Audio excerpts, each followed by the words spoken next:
Ma mère m'a dit que tu n'étais pas invité. Son sourire en coin est plus tranchant que n'importe quel couteau. C'est juste une réunion. Ne le prends pas personnellement. Elle tenait l'invitation dans sa main parfaitement manucurée, l'agitant comme un drapeau de victoire tout en sirotant sa tasse de thé blanche comme l'os. Une réunion? C'est ainsi qu'elle appelait les 400 fiançailles invitées de mon frère, mes galas. Celles qui s'étalent sur Instagram avec des chandeliers loués, des tours de champagne et une harpiste en direct venue de Prague. Mais je n'ai pas bronché. Pas devant elle. Pas plus que je ne l'ai fait. Je vois, dis-je en hochant lentement la tête et en gardant une voix égale. J'espère que ce sera inoubliable.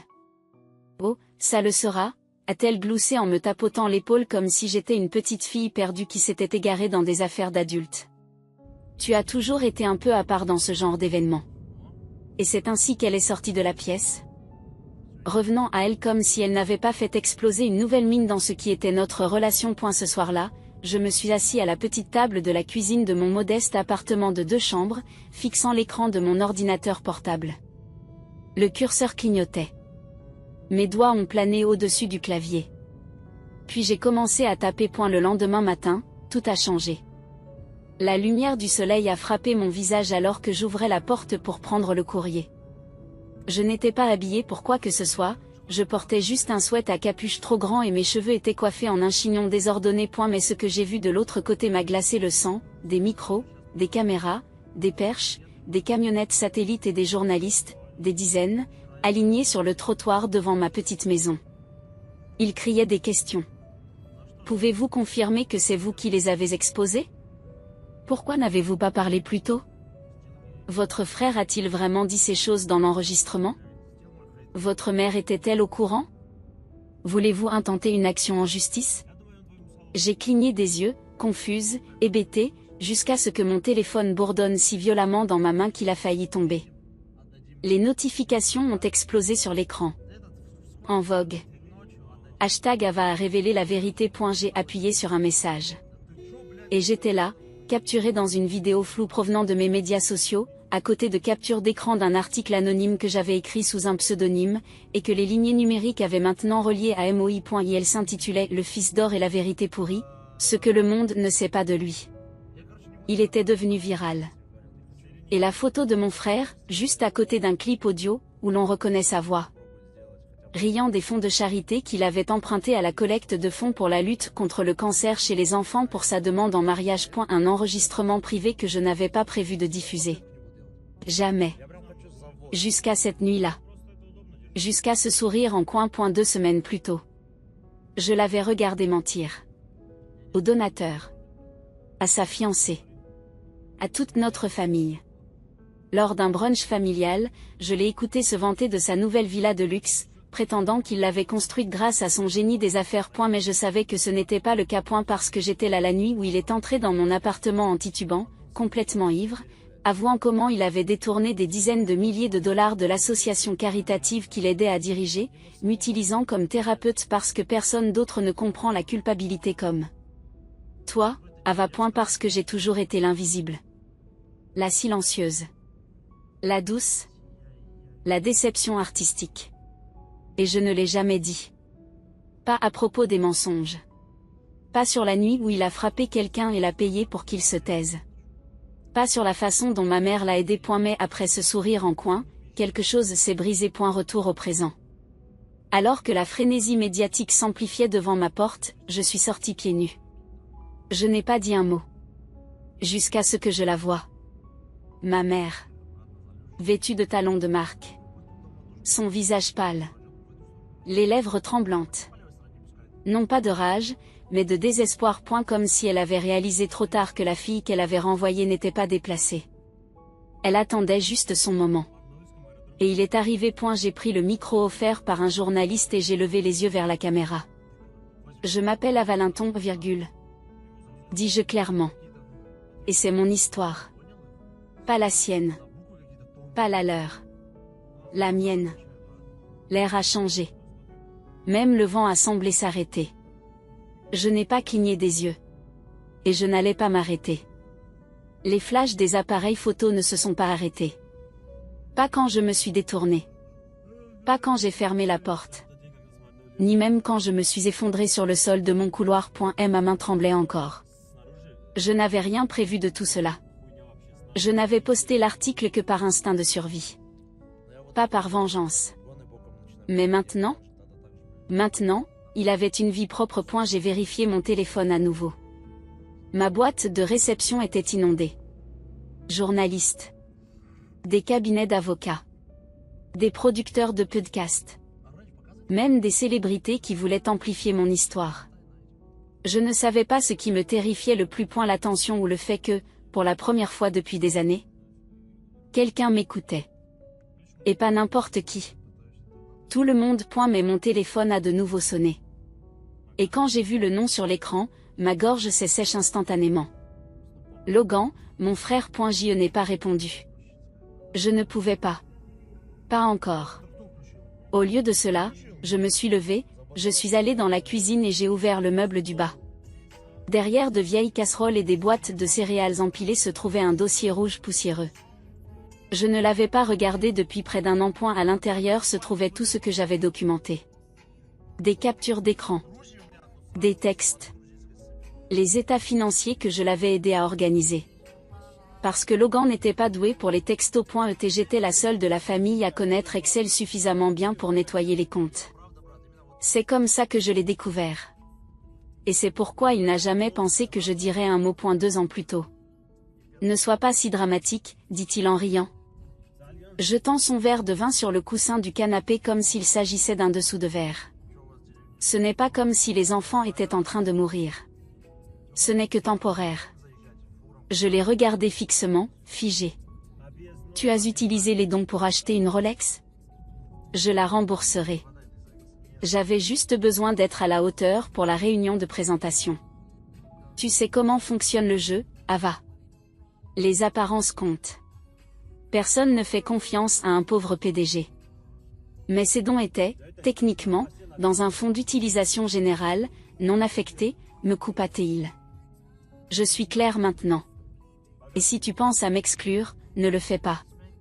Tu crois que maman va prendre ton parti plutôt que le mien? Il n'avait pas tort. À l'époque, j'ai gardé le silence. J'ai toujours gardé le silence. Mais cette nuit-là, quelque chose est mort en moi. Et quelque chose d'autre a commencé à grandir. Aujourd'hui. La sonnette de ma porte a retenti. J'ai jeté un coup d'œil par les stores. Pas un journaliste cette fois. Une fille. Peut-être 11 ou 12 ans. Elle tenait un petit sac en papier et avait l'air effrayée. J'ai ouvert la porte lentement. Je lui ai dit « Bonjour. » Tu es Ava, a-t-elle demandé en clignant des yeux. Oui. Elle a fouillé dans son sac et m'a tendu une enveloppe pliée, puis elle s'est retournée et s'est enfuie. À l'intérieur, il y avait un mot écrit à la main. Tu ne me connais pas, mais mon petit frère était l'un des enfants de la fondation. Quand il n'y a plus d'argent, nous avons été expulsés. Mais votre histoire a donné à ma mère le courage de parler. Merci d'avoir fait ce que personne d'autre n'aurait fait. Merci d'être courageux. Miyase. Je l'ai lu 2 fois. Puis une 3e fois. Mes genoux ont lâché et je me suis assise par terre, les larmes coulant sur mes joues. Parce que pour la première fois de ma vie, être invisible avait enfin un sens.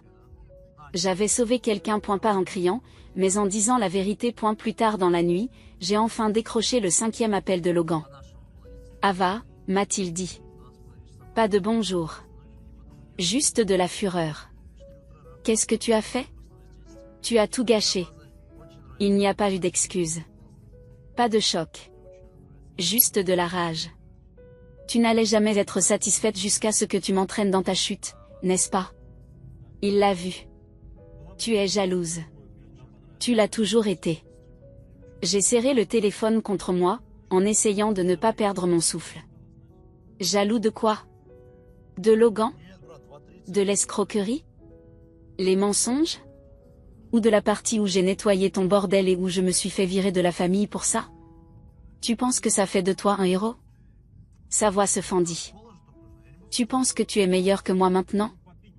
Non, dis-je doucement.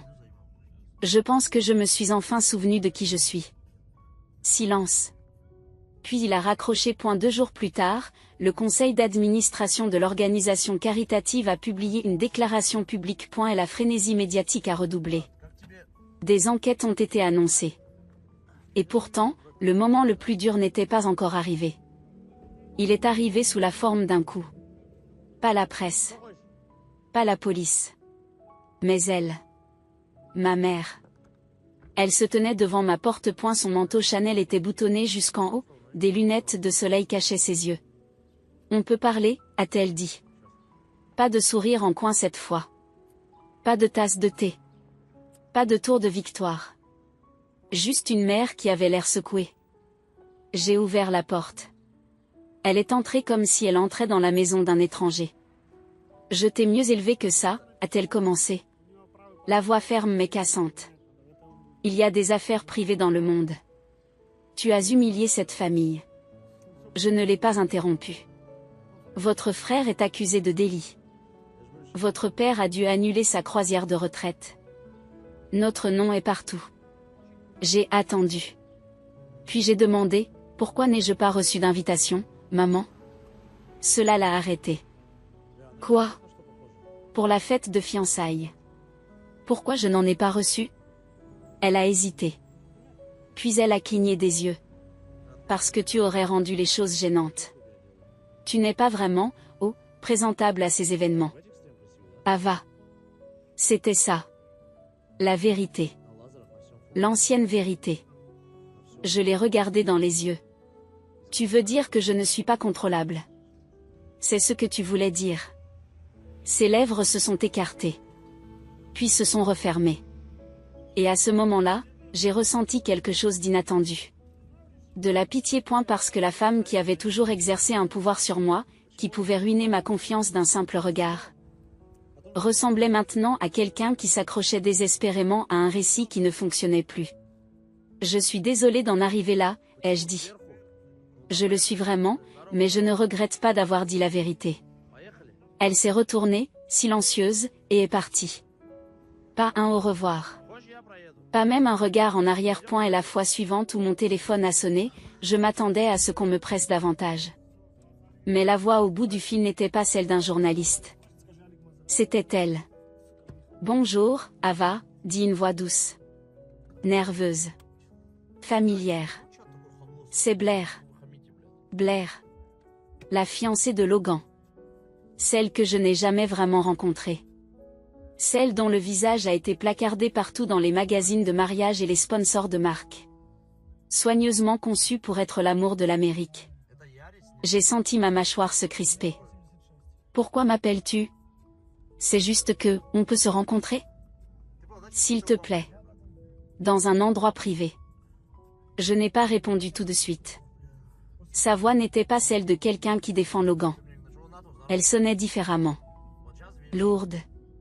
Comme quelqu'un qui porte une vérité qu'elle n'a jamais voulu posséder.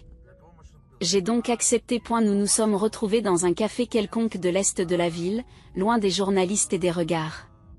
Elle est entrée en portant un sweat à capuche et des lunettes de soleil, comme si elle était la fugitive, et non la fiancée d'un homme qui avait escroqué la moitié de l'État. Lorsqu'elle s'est assise, elle n'a même pas essayé de faire semblant de sourire. Il faut que je te dise quelque chose, dit-elle immédiatement. Vas-y, répondis-je. Blair a fouillé dans son sac à main et en a sorti une clé USB. Je sais ce qu'il a fait. J'ai des preuves. Et c'est pire que ce que tu penses. Mon cœur s'est arrêté. Elle s'est penchée. Sa voix dépassant à peine un murmure. Il ne s'est pas contenté de voler l'argent. Il l'a transféré sur plusieurs comptes fictifs. Sous ton nom. J'ai cligné des yeux. Quoi? C'est pour ça que ton nom n'a pas été inscrit sur la liste des invités. Pourquoi ta mère t'a coupé les vivres? Il construisait une piste. Pour que si la vérité sortait un jour, elle déglutit. Vous seriez la victime. Mon estomac s'est retourné. J'ai ouvert le dossier qu'elle m'avait donné à mon retour. Protégé par un mot de passe. Étiqueté. Coffre-fort de la vérité. À l'intérieur. Des feuilles de calcul. Numéro d'acheminement. Mémos internes. tous me montrant comme le chef de projet de fausses sociétés écran.m. Ma signature numérique était sur les documents. Mon nom. Mes emails. Même des factures trafiquées qui me reliaient directement au crime de Logan.il m'a piégé. Tout ce temps. La colère n'est pas venue immédiatement. C'était une brûlure lente. Comme lorsqu'on s'approche trop près d'un feu et qu'on ne se rend compte que la peau se couvre d'ampoules que trop tard. Cette nuit-là, j'ai à peine dormi. Je fixais mon plafond, me souvenant de chaque petite faveur que Logan m'avait demandé. Chaque dossier qu'il m'avait demandé de mettre à jour. Chaque signature que je pensais être une simple formalité. Ce n'était jamais une simple formalité. J'étais sa police d'assurance. Une sœur douce et non menaçante. L'artiste. La personne. Le bouc émissaire parfait. J'aurais dû m'effondrer. Pleurer. Crier. Mais je ne l'ai pas fait. Au lieu de cela, je me suis levée, j'ai ouvert mon ordinateur portable et j'ai recommencé à écrire. Mais cette fois, je n'ai pas écrit sous le couvert de l'anonymat. La deuxième dénonciation est tombée à 8h du matin. Il a piégé sa propre sœur. La vérité sur Logan Linton. Cette fois, j'ai joint les fichiers. Tous. Les signatures trafiquées.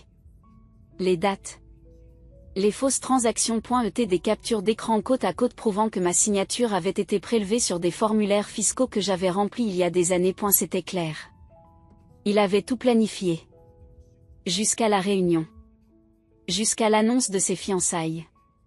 Tout en m'effaçant discrètement de l'arbre généalogique. Juste à temps pour que la hache tombe carrément sur moi. À midi, l'histoire avait fait la une des journaux nationaux. Et les retombées ? Immédiates.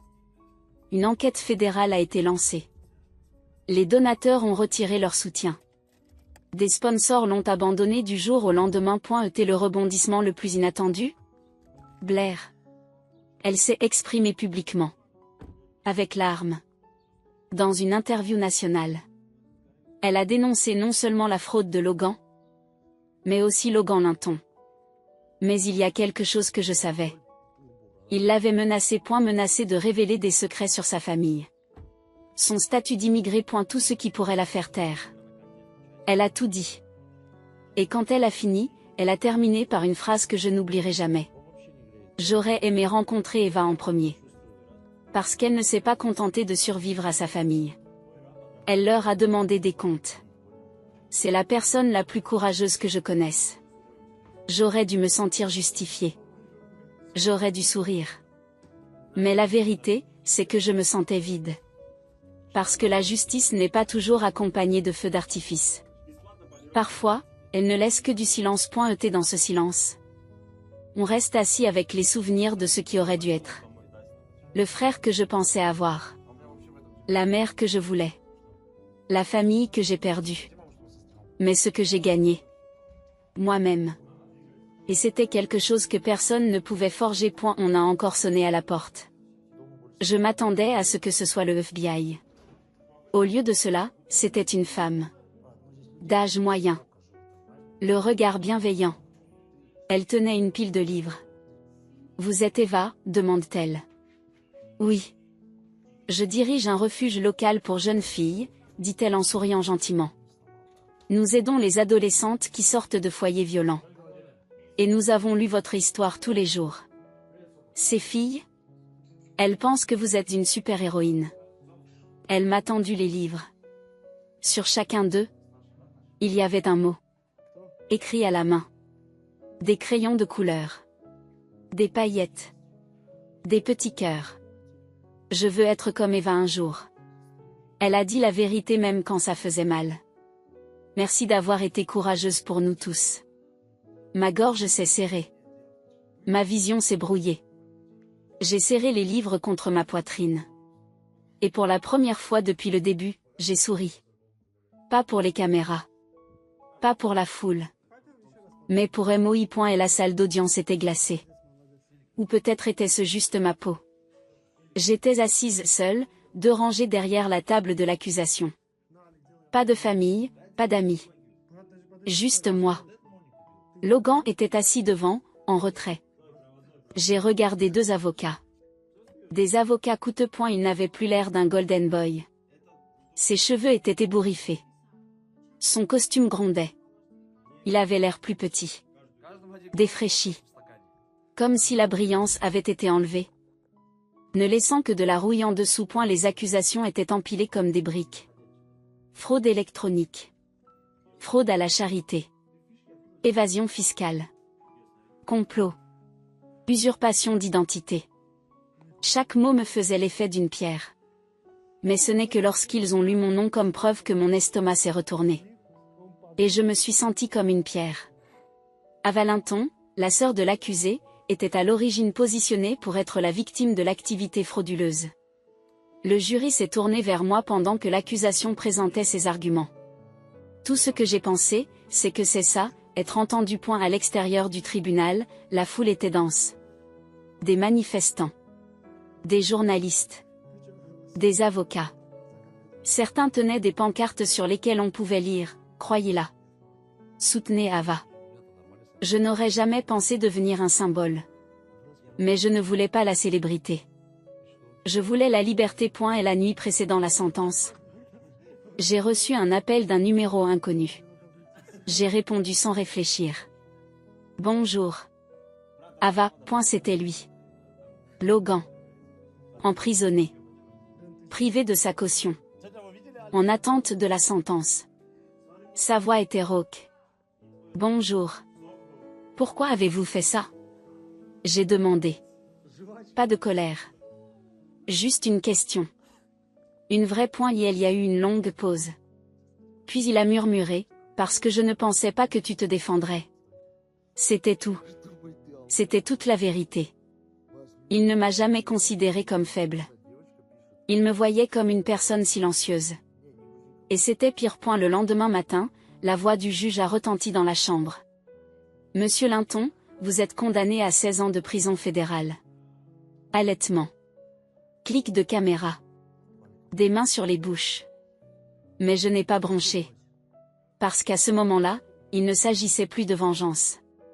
Il s'agissait de se libérer. Par la suite, le groupe de discussion de la famille, que je n'avais pas vu depuis des années, s'est illuminé. Pas avec des excuses. Avec le silence. Sauf un. Grand-mère Linton. Elle m'a envoyé un message qui disait simplement « Je savais que tu étais la plus forte. Je suis fière de toi, ma chérie. » Continue à briller. Tournesol. J'ai pleuré en le lisant. Parce que parfois, une voix de gentillesse est plus forte que 100 voix de honte. 2 mois plus tard, la vie ne s'est pas améliorée comme par magie. Je vivais toujours dans mon modeste appartement. Je passais toujours devant des titres de journaux portant mon nom. Mais quelque chose avait changé. Moi. J'ai commencé à faire du bénévolat 2 fois par semaine dans le même refuge qui m'avait tendu la main. J'ai enseigné l'art-thérapie à des filles qui avaient été réduites au silence toute leur vie. Des filles qui me rappelaient moi-même. Un jour, je suis entrée et j'ai trouvé une fresque peinte sur le mur. Une douzaine de filles avaient travaillé. Il s'agissait d'un phénix qui renaissait du feu. En dessous, dans une écriture désordonnée, on pouvait lire « Elle n'a pas brûlé. Elle s'est élevée. » Un après-midi, alors que je rangeais mon matériel de dessin, une voiture familière s'est arrêtée dans l'allée. C'était Blair. Elle en est sortie, sans maquillage, les cheveux attachés, tenant une simple enveloppe. Et, dit-elle, essoufflée. C'est arrivé par la poste pour moi, mais c'était pour toi. Je l'ai ouverte avec soin. À l'intérieur se trouvait un chèque. 250 000 $. D'un cabinet d'avocats. Apparemment, un recours collectif contre l'association caritative de Logan avait abouti à un accord. Parce que j'avais contribué à la dénoncer, j'avais reçu une part de dénonciation. J'ai regardé le papier avec incrédulité. Blair sourit. Qu'est-ce que tu vas faire? J'ai regardé les filles dans la cour de l'abri. Quelque chose de bien, ai-je chuchoté. Quelque chose de vrai. 6 mois plus tard, ma maison n'était plus une simple maison. Elle était devenue quelque chose de plus. Un espace où des filles brisées se réunissaient tous les week-ends pour apprendre à transformer leur douleur en beauté. Un espace où les rires jaillissaient du porche. Où la guérison n'exigeait pas la perfection, mais seulement de la patience. Je l'ai appelé le projet Firbir. Un centre d'art, de thérapie et de narration pour les filles issues de foyers brisés. Des filles qui avaient été réduites au silence, rabaissées, négligées. Tout comme je l'ai été. Un jour, une fille nommée Serenity est entrée. 14 ans. Sceptique. Elle refusait le contact visuel. Elle n'a pas beaucoup parlé la première semaine. Mais j'ai vu la façon dont sa main tenait le crayon quand elle dessinait. Comme si elle s'accrochait à quelque chose d'invisible. Puis, le 3e samedi, elle m'a remis discrètement un croquis. Il s'agissait d'une fille. Debout, bien droite. Seule. Mais intacte. Et en dessous, elle avait écrit « Elle te ressemble. » Cette nuit-là, je me suis assise sous mon porche, regardant le soleil se teinter d'orange dans le ciel. C'était le même porche où je m'étais assise pour pleurer dans ma manche, me demandant si quelqu'un me verrait un jour. Maintenant, j'avais l'impression que chaque âme que j'avais aidée avait cousu une partie d'elle-même dans cet endroit. Et moi, je n'étais plus invisible. J'étais un phare. Le cycle des nouvelles a fini par passer. Logan a disparu des gros titres. De nouveaux scandales l'ont remplacé. De nouveaux titres ont hurlé plus fort. Mais je suis restée stable. Je n'ai pas cherché la pertinence. J'ai construit un héritage. Un après-midi, alors que je rentrais d'un cours, j'ai remarqué quelque chose d'étrange. Des journalistes se trouvaient à nouveau devant ma porte. Une femme s'est approchée de moi, micro en main. Mais cette fois, son ton n'était pas envahissant. « Miss Linton, désolée de débarquer comme ça, dit-elle. Nous voulions juste savoir. Avez-vous vu l'article en vogue aujourd'hui? Je fronce les sourcils. Non. Qu'est-ce que c'est? Elle m'a tendu son téléphone. L'écran affichait une vidéo. Logan, depuis la prison, se penchant vers la caméra lors d'un entretien de visite. Il avait l'air plus vieux, plus dur, et pourtant, d'une certaine manière, plus humain. Je ne m'attends pas à être pardonné, a-t-il déclaré à voix basse. Mais si je pouvais revenir en arrière, je ne changerais pas seulement ce que j'ai fait. Je dis à ma sœur à quel point elle était forte. Et que je le vois maintenant. Tout cela. Je la vois. La section des commentaires était une tempête d'opinions. Mais je n'en ai lu qu'une. Ava n'a pas seulement dénoncé le mensonge. Elle est devenue la vérité. Je n'ai pas pleuré. Je n'ai pas souri. Je suis restée là, silencieuse, sentant quelque chose de nouveau s'installer dans ma poitrine. La paix. Non pas parce qu'il avait changé. Mais parce que j'avais changé. Une dernière lettre est arrivée un mois plus tard. Pour ma mère. Pas d'adresse de retour. Pas d'excuses. Juste 5 petits mots sur une carte blanche. Tu avais raison. Je suis désolée. Pas de signature. Juste ces mots. Je l'ai placé dans une petite boîte étiquetée « Passé ». Je ne l'ai pas brûlé. Je ne l'ai pas encadré. Je l'ai laissé exister. Parce que toutes les blessures n'ont pas besoin d'être rouvertes. Certaines ont juste besoin d'être reconnues. 1 an plus tard. Le projet Firbir est devenu national. Nous avons ouvert des antennes dans 5 États. Les dons ont afflué de la part de survivants, de célébrités et d'écoles. J'ai pris la parole lors de conférences, j'ai raconté mon histoire. Pas pour la pitié, mais pour le pouvoir. Partout où j'allais. Je la voyais. La fille silencieuse au fond de la salle. Celle qui pensait ne pas être à sa place. Celle qui pensait qu'elle devait gagner de l'amour pour mériter de l'espace. Celle qui pensait que le silence était synonyme de survie. Je me suis vue. Et je lui ai dit. Ils avaient tort à ton sujet. Tous. Tu n'es pas trop douce. Tu n'es pas trop bizarre. Tu n'es pas trop invisible. Tu es l'art. Tu es le feu. Tu es assez.